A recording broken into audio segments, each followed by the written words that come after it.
मुख्तार हसन, मैं गुलजार अहमद, मैं असद याकूब। आप देख रहे हैं GM authentic reaction YouTube channel. जो लोग हमारे साथ जुड़ चुके हैं, जो इस वीडियो तक हमारे चैनल तक पहुंच चुके हैं, उनसे रिक्वेस्ट है कि अगर कंटेंट हमारा अच्छा लग रहा है, कंटेंट में कोई मज़े की बातें आपको मिलती हैं, तो ज़्यादा लाइक शेयर और सब्सक्राइब कर दें। तो चलते हैं आज की वीडियो का चनकिया डायलॉग मेजर साहब की बड़े अरसे बाद हमने वीडियो आज करने जा रहे हैं। टॉपिक भी बड़ा इंटरेस्टिंग बर्निंग आज का जो टॉपिक बना हुआ है, 5 Indian soldiers met trade in Jammu and Kashmir to take आगे नज़र नहीं आ रहा। देखते हैं पहले वीडियो।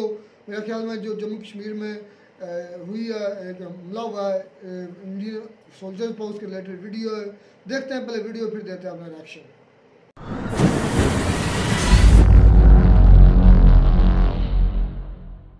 राष्ट्रीय राइफल्स को हटाओ, एक बड़ी मुहिम चल रही है कि आरआर को हटाओ, वैली से आरआर को। देखो ऐसा है कि ठीक है, हटाना है, बिल्कुल हटाइए। वो नल है आईएसआई, वो जो पानी बह रहा है वो आतंकवादी। दोस्तों, महादेव की सौगंध में इनके नाक से ना लकीरें खिंचवा दी। मैं बता रहा हूं वो क्या करेगा। ये तो मुझे भी धमकी देते हैं खालिस्तानी, मुझे भी धमकी देते हैं पाकिस्तानी। जय हिंद दोस्तों, मैं हूं मेजर गौरवारी और आप देख रहे हैं द चाणक्य डायलॉग्स। इस वीडियो को लाइक करिए, हमारे चैनल को सब्सक्राइब करिए, बेल आइकन दबाना बिल्कुल मत भूलिएगा। दोस्तों हमने एक नया यूट्यूब चैनल शुरू करा है, टीसीडी शॉर्ट्स। आप उस पर जाइए और नए नए क्लिप्स देखिए, नए नए शॉर्ट्स देखिए वहां पे, और उस चैनल को सब्सक्राइब भी जरूर कीजिएगा। आपका जो प्रोत्साहन है हमारा मनोबल बढ़ाता है। दोस्तों आज की पहली खबर है जो कल पुंछ पे अटैक हुआ था। यह जरूरी है इस चीज को कवर करना। मैं चाहता हूं कि विस्तार से आपको समझाऊं इस पूरे टेररिज्म के मामले में। देखिए ऐसा है कि काफी टाइम से कश्मीर में, कश्मीर घाटी में, हम लोग जम्मू और कश्मीर की बात करते हैं। मैं आपको ज्योग्राफिकल डिफरेंस समझाता हूं। उनमें फर्क बहुत है, कई चीजों में फर्क है। जबान में फर्क है, खानों में फर्क है, कल्चर में फर्क है, नाक नक्श में फर्क है, जिस प्रकार के गाने होते हैं वहां पे, जो सॉन्ग्स होते हैं उसमें फर्क है, वेशभूषा में फर्क है, वहां पे जो शादी की रस्में हैं उसमें फर्क है। बहुत कुछ फर्क है जम्मू और कश्मीर में। एक ही यूनियन टेरिटरी का हिस्सा है, और एक जमाने में जम्मू कश्मीर लद्दाख तो आप जानते हैं कि जेएनके स्टेट हुआ करता था, अब तो यूनियन टेरिटरी है। दो तीन चीजें हैं जो हमें समझनी पड़ेंगे। ये जो अटैक है अभी जो हुआ है, ये क्योंकि बिंबर गली एक जगह जिसको फौजी, आप फौजी बिंबर गली नहीं बोलते, जनरली फौजी बोलेंगे बीजी, केजी, कृष्ण घाटी, केजी, बिंबर गली, बीजी, पुंछ, ये रास्ता है। और मैं इस रास्ते के बारे में, पूरे एरिया के बारे में इसलिए जानता हूं क्योंकि मैं यहां पे पोस्टेड रह चुका हूं। मेरी पोस्टिंग लाइन ऑफ कंट्रोल पे थी, मेरी पलटन 17 कुमाऊं पुंछ में थी। तो यही एरिया हमारा था। जम्मू पे उतरते थे, जम्मू ट्रांजिट कैंप से हमारी कॉन्वॉय चलती थी, खटर पटर। यहां पे सुंदरबनी एक जगह, सुंदरबनी में रुकते थे हम लोग, लंच करते थे, फिर आगे जाते थे। एक रात हम रजौरी में रुकते थे, फिर अगले दिन पुंछ जाते। तो ये सब मैं पुरानी बातें बता रहा हूं आपको, लेट 90s की बातें बता रहा हूं। आज का क्या प्रोग्राम है आई डोंट नो, बट जमीन तो वही है, सड़कें वही हैं, जंगल वही हैं, पत्थर वही हैं, नदी नाले वही हैं, पहाड़ वही हैं। तो अब मैं आपको बताता हूं केस हुआ क्या है। राष्ट्रीय राइफल्स की एक बटालियन है, उसकी गाड़ी जा रही थी, उसके ऊपर आतंकवादियों ने अटैक कर दिया। आतंकवादियों ने अटैक करा है और उस गाड़ी में आग लगी है। ऐसा अनुमान है कि ग्रेनेड फेंके गए होंगे, ठीक है, जिसकी वजह से आग लगी। क्योंकि सिर्फ गनफायर से आग नहीं लगती, जब तक कि पेट्रोल या कोई ऐसी चीज, और बड़ी गाड़ी थी, जाहिर सी बात है, डीजल की गाड़ी थी, इसलिए हम मान के चलते हैं कि इतनी आसानी से वो आग नहीं पकड़ेगी। डीजल इतनी आसानी से आग नहीं पकड़ता। पेट्रोल तो आपको लगाना पड़ता है, वो माचिस की थोड़ा सा दूर से ही पेट्रोल आग पकड़ लेता है, जो फ्रिक्शन होता है, लेकिन डीजल ऐसा नहीं है। एनीवे, तो ये तो थोड़ी सी स्पेसिफिक्स थी। ये जो पूरा एरिया है ये घुमावदार एरिया है, और आप देखेंगे एक तरफ पहाड़ है और उधर जंगल है, काफी घने जंगल है। जब आप ऊपर जाएंगे जंगल ही जंगल, आपको मीलों दर मीलों, 100 किलोमीटर तक आपको दिखेगा कि काफी डेंस फोलिएज है। और पुंछ रजौरी की एक खासियत है, कुछ ऐसे एरियाज हैं जहां पे अगर आप यहां पे बैठे हैं, फौजी टुकड़ी अगर यहां पे बैठी है, 15 लोग बैठे हैं, 10 मीटर दूर अगर आतंकवादी हैं, आपको दिखेगा नहीं अगर आतंकवादी आवाज नहीं करता, हरकत नहीं करता। इट्स इम्पॉसिबल, आप पता ही नहीं लगा सकते।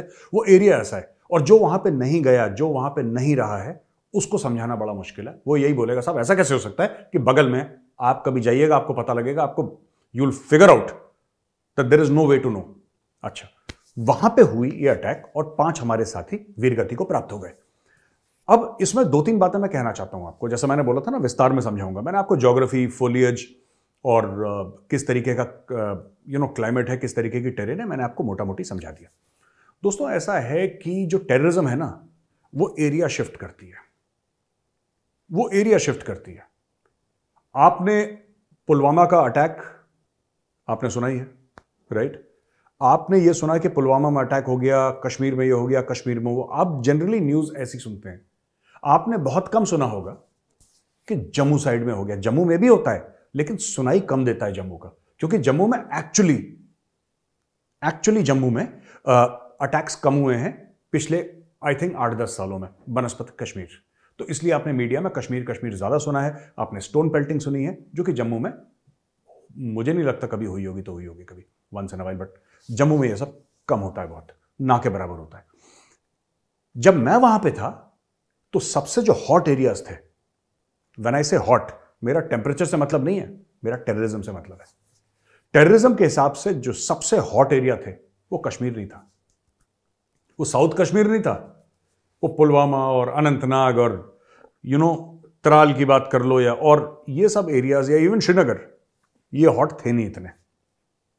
हमारे टाइम पे जब मैं था वहां पे सबसे हॉट एरिया थे सूरनकोट, डोडा, किश्तवाड़। ठीक है, ये 3 एरिया थे जो बड़े हॉट थे। एक और चीज मैं आपको बताना चाहता हूं, अगर आप जम्मू कश्मीर का नक्शा देखेंगे ना, आपको यह पता लगेगा कि पीओके, पाकिस्तान ऑक्यूपाइड कश्मीर, वो एक्चुअली होना चाहिए पीओजे, पाकिस्तान ऑक्यूपाइड जम्मू, क्योंकि कश्मीर का एरिया कम है, जम्मू का एरिया बहुत ज्यादा है, उसमें जम्मू का एरिया बहुत ज्यादा है। इसीलिए आप देखेंगे उस तरफ के जो पाकिस्तानी जो अपने आप को कश्मीरी कहते हैं, पीओजे एक ही स्टेट है, बट ना दोनों की भाषाएं, जैसे मैंने बोला था ना, कश्मीरी भाषा बहुत अलग है, जम्मू वालों की भाषा बहुत अलग है, उनके खाने बहुत अलग हैं, राइट? तो आप जनरली देखेंगे पाकिस्तान की तरफ जो ज्यादातर जो बोलेंगे ना, हम लोग आजाद कश्मीर के हैं, वो कश्मीरी नहीं बोलते, वो कश्मीरी नहीं बोलते। कुछ लोग जो गिलगित बाल्टिस्तान के हैं वो बाल्टी बोल लेंगे, राइट? कुछ अपनी डोगरी बोल लेंगे, कुछ अपनी पहाड़ी बोल लेंगे, इस तरीके की जबानें बोलेंगे जो कि पंजाबी से मिलती जुलती हैं। अगर आप पंजाबी जानते हैं तो आप 70% डोगरी समझ सकते हैं। कुछ कुछ डोगरी के फ्रेजेस हैं, बोलने का तरीका है, जो जम्मू वालों का थोड़ा सा अलग होता है, लेकिन अगर आप पंजाबी समझते हैं तो थोड़ी बहुत डोगरी समझ लेंगे, डोगरी समझते हैं तो पंजाबी समझ लेंगे, राइट? लेकिन कश्मीरी जबान बिल्कुल अलग है। तो यहां से जब इन्फिल्ट्रेट करा टेररिस्ट ने, या पहले से साइड से कहीं से इन्फिल्ट्रेट करा और यहां पे आके बैठे, या लोकल टेररिस्ट हैं, इन्होंने जब कॉन्वॉय पे अटैक करा तो हिट एंड रन करा और यहां से गायब हो गए। अच्छा, यह भी चीज है कि पिछले कुछ महीनों में जम्मू एरिया में, जिसको हम 16 कोर का एरिया बोलते हैं दोस्तों, वहां पे अटैक्स हुए हैं। यह बात भी सच है, राइट? तो जैसा मैंने बोला कि टेररिज्म ना लोकेशन शिफ्ट करती है, रीजन शिफ्ट करती है। कभी नॉर्थ कश्मीर बड़ा, हंडवाड़ा, कुपवाड़ा बहुत हॉट हुआ करता था, साउथ कश्मीर हो गया फिर, ठीक है? साउथ कश्मीर में आपका पुलवामा, अनंतनाग, ये सब पूरा एरिया ये हॉट हो गया, वहां से हट के यहां पे आ गया, फिर यहां से हट के जम्मू चला गया, ठीक है? अब हम सुन रहे हैं साहब वो फ्रॉम बीजी टू पुंछ, बिम्बर गली टू पुंछ, वहां पे अटैक हो गया, जबकि वहां पे अब इससे क्या होगा मैं आपको बताता हूं। इसके 2-3 रिपरकशंस होंगे। एक, ये हमें देखना है कि जो रोड ओपनिंग पार्टी है, आरओपी ड्यूटी लगी थी नहीं लगी थी, कैसे लगी थी, लगी होगी, पक्का लगी होगी, मुझे इसके बारे में अभी नॉलेज नहीं है, लेकिन एज अ फौजी जो मैं सोच रहा हूं, आरओपी की क्या ड्रिल्स थी, किस प्रकार से अटैक हुआ कॉन्वॉय पे, राइट? पहली चीज। दूसरी चीज, वहां पे जो लोग ये कहते हैं ना कि राष्ट्रीय राइफल्स को हटाओ, एक बड़ी मुहिम चल रही है कि आरआर को हटाओ, वैली से आरआर को। देखो ऐसा है कि ठीक है, हटाना है, बिल्कुल हटाइए, कोई प्रॉब्लम नहीं है, लेकिन कोई दूसरी फोर्स, चाहे पुलिस हो चाहे पैरामिलिट्री फोर्स हो, उस लेवल के एंटी टेरर ऑपरेशंस नहीं कर पाती जिस लेवल का राष्ट्रीय राइफल्स कर पाती है। और उसका कारण है, the Rashtriya Rifles have been at it since the 90s। वो तो 25 साल से लगे हुए हैं ना, 25-28 साल से राष्ट्रीय राइफल्स वाले वो लगे हुए हैं। और राष्ट्रीय राइफल्स में मैं आपको एक चीज बड़ी इंटरेस्टिंग बताता हूं कि वो क्यों इतने इफेक्टिव है। ये सब जानने की जरूरत है, ये अटैक क्यों हुआ था। आप सोचेंगे मेजर साहब आप दाएं बाएं क्यों स्टोरी ले जा रहे हैं, मुद्दे पे आइए, मैं मुद्दे की बात कर रहा हूं भाई। राष्ट्रीय राइफल्स इसलिए इफेक्टिव है, बहुत ज्यादा इफेक्टिव है राष्ट्रीय राइफल्स, क्योंकि इनका 1/3 रोटेशन में रहता है, राइट? इनकी बटालियन शिफ्ट नहीं करती, ऑलराइट? अगर 26 आरआर, मैं एक उदाहरण दे रहा हूं आपको, 26 राष्ट्रीय राइफल्स एक जगह जंगलवार, ठीक है, डोडा, ये बटोट, अगर आप में से कोई जम्मू के बारे में जानता होगा, अगर उससे आगे जाएंगे तो आपको जंगलवार मिल जाएगा, ठीक है। तो ये डेल्टा फोर्स का एरिया पूरा, तो वहां पे अगर आप जाएंगे तो आपको पता लगेगा 26 आरआर है। अब 26 आरआर वहां पे कई दशकों से है, 26 आरआर वहीं पड़ी है, मैन पावर रोटेट होता रहता है 26 आरआर का। 26 आरआर एक एग्जांपल दे रहा हूं, सारी आरआर की बटालियंस वही है, इनका मैन पावर रोटेट होता रहता है। तो एट अ टाइम किसी ना किसी को तो यह पता ही रहता है कि कौन टेररिस्ट कहां पे है, क्या है, कौन सी तंजीम कहां पे इफेक्टिव है, क्या हो रहा है यहां पे। लेकिन यह भी सच है कि काफी टाइम से जम्मू शांत था, अभी दोबारा जम्मू को एक्टिव करा जा रहा है। तो अब इसके क्या रिपरकशंस होंगे? नेशनल इन्वेस्टिगेशन एजेंसी एनआईए, जैसे कि हर टेरर अटैक जब होता है उसके पहले एनआईए इन्वॉल्व होती है, एनआईए इसमें इन्वॉल्व है और अब एनआईए का इन्वॉल्वमेंट हो चुका है, एनआईए वाले साइट पे पहुंच चुके हैं, वो अपना इन्वेस्टिगेशन कर रहे हैं। मैं एक चीज बताना चाहता हूं यार, लोग ये कहते हैं ना यार मेजर साहब आप तो वॉर मॉन्गर हैं और आप ये हैं और आप जंग की बात करते हैं, अमन की बात नहीं करते। मुझे कई लोग कहते हैं और हिंदुस्तानी कहते हैं, they are well meaning people, वो गलत नहीं कहते अपने दिल से, they don't mean anything wrong. जो अमन की बात करे, जो शांति की बात करे, वो गलत आदमी नहीं है, वो अच्छा है। और मैं तो कह रहा हूं जो अमन की बात कर रहा है, जो शांति की बात कर रहा है, मुझसे तो अच्छा ही है वो मेजर गौरवारिया से बेहतर ही इंसान होगा जो अमन की शांति की बात कर रहा है। लेकिन मैं उनसे ये बात कहना चाहता हूं कि यार जो अमन और शांति की बात करता है पाकिस्तान के साथ, you can do it, you can afford to do it.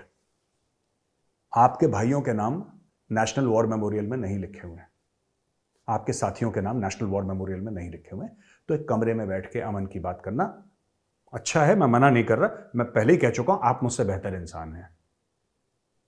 लेकिन मेरे दिल में अभी इतना बड़प्पन नहीं आया कि जिन्होंने मेरे साथियों का खून बहाया मैं उनको माफ कर दूं।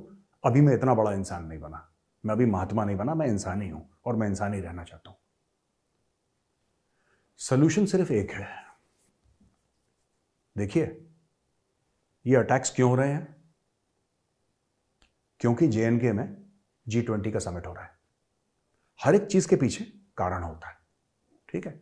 वैली में ये नहीं कर पाए, जिस दिन इनको मौका मिलेगा ये कश्मीर घाटी, they will go north of Pir Panjal and they will attack there. Pakistan दुनिया को यह बताना चाहता है कि आप G20 समिट हो रहा है जेएनके में, आप वहां पे मत आइए, ये जगह सेफ नहीं है, यहां पे आतंकवादी गतिविधियां होती हैं, हो रही हैं। ये बता रहा है पाकिस्तान दुनिया को और ये पाकिस्तान करवा रहा है। और मैं आपको ये बात साफ तौर पे बताता हूं आज, साफ तौर पे, let me be very very categorical, right. मैं ज्यादा डिटेल में बात नहीं करूंगा आज, लेकिन सिर्फ एक बात बता रहा हूं कि अगर प्रॉब्लम रावलपिंडी में है ना, तो हम उसको जेएनके में क्यों सॉल्व कर रहे हैं, मुझे आज तक ये समझ में नहीं आया। We are solving the wrong problem at the wrong place. ये प्रॉब्लम है ही नहीं जो हम समझ रहे हैं, प्रॉब्लम कहीं और से। आपको मैं ये कई बार एग्जाम्पल दे चुका हूं, मैं आपको आज फिर एग्जाम्पल यही बात देता हूं, मैं रिपीट करता हूं बार बार, क्योंकि मेरे मन में एक उम्मीद है कि लोग समझ जाएंगे मेरी बात, है ना। मैं एक कमरे में बैठा हूं, अगर बगल वाले कमरे में एक नल है और उस नल से पानी बह रहा है और मेरे कमरे में लगातार पानी आ रहा है, तो मैं वाइपर से, पोछे से उसको साफ करूंगा, वाइपर से साफ करूंगा उसको, लेकिन पानी फिर भी आता रहेगा। सोल्यूशन क्या है इसका? सोल्यूशन यह है कि मैं दूसरे कमरे में जाके उस नल को बंद कर दूं। सोल्यूशन तो यही है दोस्तों, वरना मैं वाइपर से 30 साल वाइप करता रहूं, नल का पानी तो बहता रहेगा। वो नल है आईएसआई, वो जो पानी बह रहा है वो आतंकवादी है, और वो जो कमरा है ना, ये हिंदुस्तान है। अब आपको ये समझना है कि ये परेशानी, ये समस्या का समाधान कैसे होगा। मैं इससे ज्यादा कुछ नहीं कहूंगा। वो जो परिवार है उनकी पलटन है, मैं उनको नमन करता हूं और प्रभु से प्रार्थना करता हूं कि उनके आत्मा को शांति दें। इसके रिपरकशंस होंगे, ये जो अटैक हुआ है ना, इसके रिपरकशंस होंगे, आप देखिएगा, इसके रिपरकशंस होंगे और इसके रिपरकशंस होने चाहिए। वो तो हम तो यार सिर्फ अपने दिल की बात आपके सामने कह सकते हैं, अपने सिर्फ दिल की बात आपके सामने कह सकते हैं, और बुरा भी लगता है यार बहुत। I feel very bad, I feel very hurt, I feel terribly hurt. लेकिन अगर तो होगी ख़त्म, बहुत ही अफसोस की बात है। और अफसोस की बात क्यों ना हो कि ये इंडिया के 5 जो फौजी हैं वो शहीद हो चुके हैं, और मेजर साहब के जो रवैये में आई तब्दीली थी, नरमी थी, कि गम था और होना भी चाहिए। जो पाकिस्तान ने किया है या किसने किया है, भाई ये गम की घड़ी है और उसमें हमें साथ देना चाहिए। और जिस लहजे में मेजर साहब का बात करना पाकिस्तान के रिलेटेड, ये बहुत खतरे की भी घंटी बजा दी है मेजर साहब ने।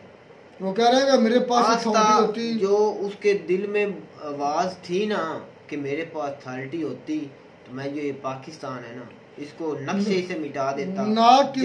जहाँ से दहशतगर्द इंटर होते हैं और हमारे फौजी आए दिन मार देते हैं, तो ये नहीं होना चाहिए। तो ये बहुत बड़ी खतरे की घंटी है कि जब मैं आपकी बात समझ रहा हूँ यार, आपकी जो बात मुझे समझाने की कोशिश कर रहे हैं मेरी समझ में आ गई है। पहली बात तो ये है मेरे भाई कि मैं दिल से इस चीज़ को बुरा मानता हूँ, ठीक है, दिल से मानता हूँ। ये नहीं कि मैं कोई वीडियो बना रहा हूँ या आपकी व्यूज़ लेने के लिए मैं ये बात करता हूँ। मैं हमेशा कहता हूँ कि जो इंसान बुरा है, इंसानियत को दुश्मन है, वो मुझे भी बुरा लगता है और मैं उसे बुरा कहूँगा मेरे भाई। मैंने पहले भी कहा है, आपको अगर ऐसा लगता है कि ये पाकिस्तान ने अटैक करवाया है तो आपको मेरे भाई सबूत पेश करने पड़ेंगे। आपके जो अफसर्स रेंज के बैठे हैं ऊपर या आपके हुकूमती जो नुमाइंदे बैठे हैं, उन्हें मेरे भाई सबूत पेश करने पड़ेंगे कि वाकई ये पाकिस्तान की इंटरफेरेंस है। और दूसरी बात, एक बार जब किसी मुल्क में अटैक होता है मेरे भाई, तो 100% ये चांस होते हैं कि उनके अपने मुल्क के लोग उसमें इन्वॉल्व होते हैं, तभी वो अटैक्स होते हैं। मैं बताता हूँ, अगर बॉर्डर से कोई चीज़ आपके मुल्क में आ रही है तो ज़ाहिर बात है आपकी सिक्योरिटी में मसला है। हाँ, आपकी सिक्योरिटी से मसले में आगे मुल्क में जितने बड़े अटैक्स ये मेरे भाई हो रहे हैं, तो इससे साफ साबित होता है मेरे भाई कि आपके मुल्क के अपने लोग इसमें इन्वॉल्व है मेरे भाई। असद भाई मेरी मैं आपको ये मसले का आपको अमेरिका के अटैक्स के बारे में बताता हूँ मेरे भाई। अमेरिका के अटैक्स में कोई अफगानिस्तान से जहाज नहीं उठे थे, वो अमेरिका से ही उठे थे मेरे भाई, उन्हीं के एयरपोर्ट से उठे थे। तो क्या चीज़ साबित हुई कि अमेरिकन के लोग खुद भी शामिल थे इसमें। समझ में आ गई मेरी बात? वो ने हाईजैक किए थे। असद भाई मेरी तो बात सुने, उस बात को छोड़ दें, हम इस हमले पर आते हैं। ये एग्जांपल इसलिए मैं भाई दे रहा हूँ, ये एग्जांपल ये है। मेजर साहब खुद ही कहते हैं कि जब भी किसी कले का दरवाजा खोला जाता है तो अंदर से खुलता है मेरे भाई। ये मेजर साहब की बात है, मैं अपने पास नहीं कर रहा। मैं ये बात करना चाहता हूँ रुखसार भाई और असद भाई कि ये मसले का हल नहीं है। इंडियन को मैं ये बोलना चाहता हूँ कि आपके पास कोई सबूत है तो और प्रॉपर सबूत पेश किया जाए और पाकिस्तानी हुकूमत को भी सीरियस लेना चाहिए। भाई इंडियन जो फौजी हैं वो शहीद हुए हैं और जो जिम्मेदारी भी एक तंजीम ने, मेरी तो बात सुने असद भाई, मैं जो तंजीम ने कबूल भी किया है और इंडियन को सबूत देने चाहिए। और पाकिस्तानी जो चाहते हैं कि इंडिया के साथ रिलेशन अच्छी हो, उसको भी नस्बोत नमूद करना चाहिए। जो भी दहशतगर्द जमात है उसको सीरियस लेकर पाकिस्तानी गवर्नमेंट को सीरियस कदम उठाना पड़ेगा, तब भी इस मसले का हल होगा। जो भी दहशतगर्द पाकिस्तान में है उसको नस्बोत नमूद करना चाहिए। भाई गुजार एक मिनट, जिस तंजीम का नाम ये लेते हैं मेरे भाई, यार ऐसी वीडियो होती है तो फिर आप लिंक दिया करेगा नीचे मेरे भाई। जैसे आप इल्जाम वीडियो नहीं, पहली बात तो ये मीडिया को चीजें नहीं देते, वो होती है उनके ऑफिशियल्स के पास, उनके ऑफिसर्स के पास, तो वो सबूत पेश करें। भाई बात सुन ले, अब बात सुन ले। ये चीजें होती हैं, कुछ चीजें होती दिखाने की, कुछ चीजें होती नहीं दिखाने की। ये ऐसी होती चीजें जो नहीं दिखाई जा सकती, जो कि समझ लो कॉपीराइट सिस्टम होता है, जो भी होता है वो मसला होते हैं, मसाइल होते हैं, हर सिक्योरिटी इश्यूज होते हैं। हाँ, और दूसरी बात मैं मेजर साहब से ये कहूँगा, आप जितना अग्रेसिव होकर बोलेंगे, चाहे आपका अंदाज जैसा भी है, आपने कहा कि अगर मेरे पास इख्तियार होता तो मैं इनके नाक की नकीर इनसे कटवाता। हाँ, अगर मेरे पास ये इख्तियार होता तो मैं खुद आपके पास चला जाता और मैं कहता कि अगर मैं कसूरवार हूँ तो मैं आपके सामने नाक की नकीर ये निकालता हूँ, अगर मैं नहीं हूँ तो आप अपनी जुबान बंद रखें मेरे लिए। ये अब असद भाई आपका बिल्कुल अच्छा पॉइंट है कि भाई अब ये इल्जाम लगाने का टाइम नहीं है, ये आगे बढ़ने का टाइम है। इंडिया के पास कोई सबूत है, प्रॉपर सबूत है तो वो देना चाहिए और पाकिस्तानी गवर्नमेंट को ये सोचना चाहिए और इस पर अमल करना चाहिए। ये नहीं है कि एक दूसरे पर इल्जाम लगाते रहें और तीसरा कोई है वो फायदा उठाता रहे। हमें भी सोचना चाहिए जो गवर्नमेंट पाकिस्तान की है, इंडिया सीरियस लेती है, कोई इल्जाम लगाता है उसके पास प्रूफ है असद भाई, तो ये तो ठीक है, उनके पास कोई प्रूफ है तो दे। और पाकिस्तानी गवर्नमेंट को चाहिए उस जमात को जड़ से खत्म करना चाहिए। ऐसा बात यह है कि हमें जो ना इंडिया और पाकिस्तान के जो है अवाम, उनके दरमियान ज़ाहिर बात है अब ये जो मसला हो गया है, ज़ाहिर बात है बहुत अफसोसनाक वाक़या, बहुत ये बुझ दिलाना है कि जिन्होंने भी की, बेगैरती की है जिन्होंने भी की है। समझ है कि ये कोवर्डनेस से सबसे बड़ी ये कमज़ोर लोगों की ये आदत होती है। ताकतवर इस्तान नहीं करता, जो अच्छे हैं वो भी इस्तान नहीं करते, बुरे बदतरीन लोगों का ये शिवा है कि मतलब कोई तकरीब कारी करवा दी। तो अब ये मामला हो गया, अब ज़ाहिर बात है गुस्सा है, पूरे इंडिया में गुस्सा है, और इस गुस्से की क्या नतीजा होगा। पहले ज़ाहिर बात है इंडिया पाकिस्तान के दरमियान नफरतें इतनी ज़्यादा है, अब इसकी वजह से और ज़्यादा बढ़ेंगी, और इसको ज़्यादा हवा देगा मीडिया बहुत हवा देगा, करता हूँ और मीडिया समझ जलती पर तेल छिड़कने का काम करेगा, और अपनी टीआरपी बढ़ाने के लिए, सिर्फ और सिर्फ अपने व्यूज लेने के लिए। और मैं अब ये देखना चाह रहा हूँ कौन सा एक ऐसा चैनल इंडिया या पाकिस्तान से जो ये कहता है कि यार ये बुरा हुआ है, इसको आइंदा नहीं होना चाहिए, इसका कमा करना चाहिए, और आवाम में ये नफरतें नहीं डालनी चाहिए। हमें दोनों मुल्कों को मिलकर इस करना पड़ेगा। ये जो हमला हुआ है ना, इसको खत्म होना चाहिए। टेररिस्ट के खिलाफ जंग, ये नहीं है कि इल्जाम लगाने से ये तो दूरियां बढ़ेंगी, हमें जड़ तक जाना चाहिए। ये हमला किसने किया है, जो भी है इसके पीछे उस पर जाना चाहिए, उसको जड़ पर जाना चाहिए। ये किसने किया? इंडियन के लोगों में उनका जो गुस्सा जायज है, बनता भी है भाई। उनके जो 5 फौजी जो शहीद हुए हैं उनका गुस्सा बनता है। और यहाँ पर एक और बात भाई, जैसा हकीकत में हमें बुरा लगा है ना कि आपके जो सोल्जर्स हैं उनको ये इतना बड़ा नुकसान पहुंचाया गया, तो हम आपकी गम में बराबर के शरीक हैं। तो जब हमारे कराची में अटैक हुआ मेरे भाई, पुलिस स्टेशन पर जो मस्जिद में अटैक हुआ पुलिस वालों का, कराची में था, पेशावर में, तो मैंने काफ़ी वीडियो देखी, तो आप के जो मीडिया के अक्सर लोग थे वो हंसते मुस्कुराते और तंज मजाक करते हुए नजर आए मेरे भाई। ऐसी चीज़ें नज़र नहीं आनी चाहिए, दोनों मुल्कों में नहीं आनी चाहिए मेरे भाई। यही चीज़ें होती हैं जो आम आवाम के दिल में नफरत पैदा करती हैं। बात सिर्फ इतनी सी है। तो उम्मीद करते हैं आपको हमारी ये वीडियो अच्छी लगी होगी। वीडियो अच्छी लगी तो हमारे चैनल जरूर सब्सक्राइब कर दें। मिलते हैं नई वीडियो में नया टॉक के साथ, तब तक दीजिए इजाज़त। अल्लाह हाफ़िज़।